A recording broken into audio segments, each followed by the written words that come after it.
It is really shame for the UP Health Minister and the Department of Health Ministry. और आज central में तीसरे टेनियर के बाद भी अगर मेडिकल कॉलेजेस की ये स्थिति है, definitely a shame for this सरकार कि आप इस तरीके की स्थिति ला करके रखी है आपने। गंभीर बीमारियों से पीड़ित मरीजों के लिए सरकार के द्वारा क्या योजनाएं बनाई गई हैं, उसके रोकथाम के लिए, हमारे गरीब जनता की मदद के लिए। अध्यक्ष जी, बड़ा ही निराशापूर्ण जवाब आया है।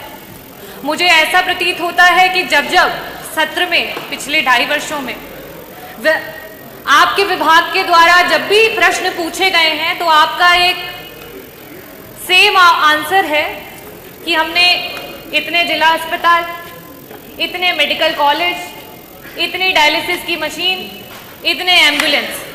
अध्यक्ष जी, मेरा बड़ा ही स्पष्ट सा सवाल था, और अगर आपने ये बताया है कि आपके इतने जिला अस्पताल, इतने मेडिकल कॉलेजेस हैं, तो मैं इस सदन के माध्यम से जौनपुर से जो हमारा मेडिकल कॉलेज है उसकी कुछ पिक्चर है वो आपको दिखाना चाहूंगी कि जहां पे काला पानी तैर रहा है, जो बिल्डिंग्स हैं वो बनने से पहले खंडहर हो चुकी हैं, ये स्थिति है। और आप इसे गिना करके जवाब देना चाहते हैं कि आप अपने विभाग में क्या कार्य कर रहे हैं। मैं ये टेबल कर दूंगी अध्यक्ष जी, ताकि ये मंत्री जी के पास जो असली पिक्चर्स है वो पहुंचे और उन्हें पता चले कि जो बार बार आप ये कहते हैं कि हमने मेडिकल कॉलेजेस बना दिए, जिला अस्पताल बना दिए, उन जिला अस्पतालों और मेडिकल कॉलेजेस की क्या स्थिति है। कुछ दिन पहले वहां के बच्चे धरना दे रहे थे, जिन्हें हम देश का भविष्य और आगे मेडिकल कॉलेजेस में एज ए डॉक्टर देखने वाले हैं। आज उनके पास ना शुद्ध पेयजल है, ना बिजली है, ना पानी है। हम मरीजों को क्या ठीक करेंगे मंत्री जी? हमारे तो डॉक्टर बीमार हो रहे हैं, कभी डेंगू, कभी मलेरिया और कभी जॉन्डिस से। ये स्थिति है अध्यक्ष जी। It is really shame for the UP health minister and the department of health ministry.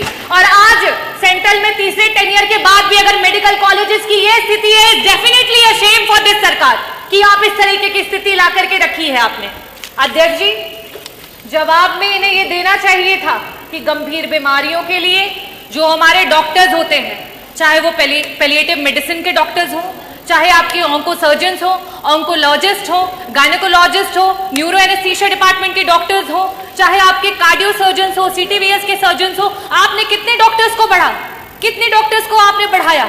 आज पेशेंट्स के अनुपात में आपके पास कितने आईसीयू के बेड्स हैं, कितने वेंटिलेटर्स हैं? अगर ये जवाब आता तो वाकई मुझे लगता कि आपके विभाग को कोई जानकारी है और सही में आप सरकार की और जनता के लोगों के लिए कुछ काम कर रहे हैं। अध्यक्ष जी, मैं वापस से अपने प्रश्नों पे आऊंगी कि मंत्री जी, सिर्फ और सिर्फ आपसे 2 प्रश्न हैं और उसके उत्तर गोल गोल ना घुमा करके सीधी तरीके से बस बता दीजिए कि आज उत्तर प्रदेश कैंसर जैसी बीमारी में देश में टॉप कर रहा है। ये प्रदेश आज इस समय वर्तमान में 2024 में हमारे पास कैंसर के 16 लाख मरीज हैं और हर वर्ष 2 लाख मरीज आपके बढ़ते चले जा रहे हैं।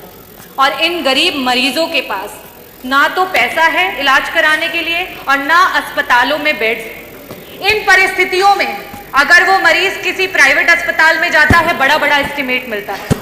क्या सरकार कैंसर के सारे उत्तर प्रदेश के मरीजों को उनका जो एस्टिमेट जहां से भी बन करके आता है उसका एक मुश्त में पैसा उपलब्ध कराएगी कि नहीं कराएगी? मेरा दूसरा सवाल है मंत्री जी कि आज जब आपने जवाब नहीं दिया कि आपके पास सुपर स्पेशलिटी के डॉक्टर्स कितने बढ़ गए हैं, पेशेंट्स के अनुपात में वेंटिलेटर और आईसीयूज कितने हैं, तो इन परिस्थितियों में जितने भी आपके प्राइवेट उत्तर प्रदेश के हॉस्पिटल्स रन कर रहे हैं जहां पे वेंटिलेटर्स और आईसीयू की सुविधा उपलब्ध है, उनको पीपीपी मॉडल पे, सरकार तो पीपीपी मॉडल पे बहुत काम कर रही है, जगह जगह पर आप इसके बारे में एडवर्टीजमेंट्स करते रहते हैं। तो आईसीयू और वेंटिलेटर, क्योंकि ये ऐसे मरीज होते हैं, ब्रेन हैमरेज के मरीज होते हैं, इनके पास समय नहीं होता है। मंत्री जी, अगर एक्सीडेंट हो गया, आज बीपी बढ़ गया और ब्रेन हैमरेज हो गया तो तुरंत उसका ऑपरेशन होना है, लेकिन उनके पास पैसा नहीं होता ना वेंटिलेटर पे देने के लिए, ना उन वेंटिलेटर्स पे रहने के बाद। तो मैं आपसे ये अनुरोध करना चाहूंगी कि पीपीपी मॉडल पे जितने भी हमारे प्राइवेट हॉस्पिटल्स हैं उनको ऐड करते हुए हमारे मरीजों को मुफ्त में इलाज और समय पर इलाज दिलाने के लिए क्या सरकार काम करेगी? बहुत बहुत धन्यवाद।